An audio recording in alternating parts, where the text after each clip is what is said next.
ازبک او ایراني چارواکو د مرزي ستونزو له زیاتېدو سره هم مهاله له طالبانو سره خبرې اترې وکړې. سلام، ستړي مشئ، وخت مو بخیر. په AFG پلس چینل کې درته ښه راغلاست وایم. د تازه خبرونو دپاره در سره AFG پلس چینل سبسکرایب کړئ.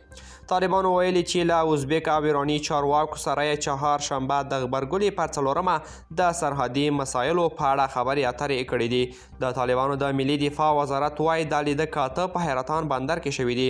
د نوموړي وزارت په خبره د هغوی د پلاوي مشري د شپږمې سرحدي لیوا قماندان مولوي غوث الدین رهبر او د ازبک پلاوي مشري د سویلي پولو قماندان خان نظروف او ترمز سرحدي ولایت کمیسار بردیوف کوله.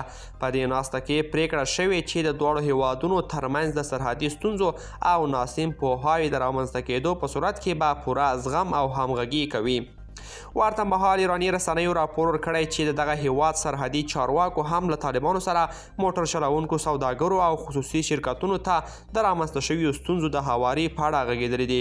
د معلوماتو له مخې دواړو لوریو پریکړه کړې چې پر موټر چلوونکي د سهار له 9 د ماښام تر 9 بجو او دغه راز مسافر بیا مازدیګر تر 5 بجو پر پوله تګ راتګ کولی شي. په دې لیدنه کې له موټر چلوونکو د زیاتو پیسو د اخیستلو په تړاو هم خبرې شوي دي.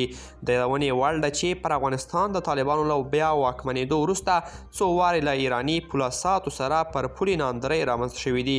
دوستان، دا و زموږ د نن ورځې چمتو کلی خبر. تر بیا ښه وخت.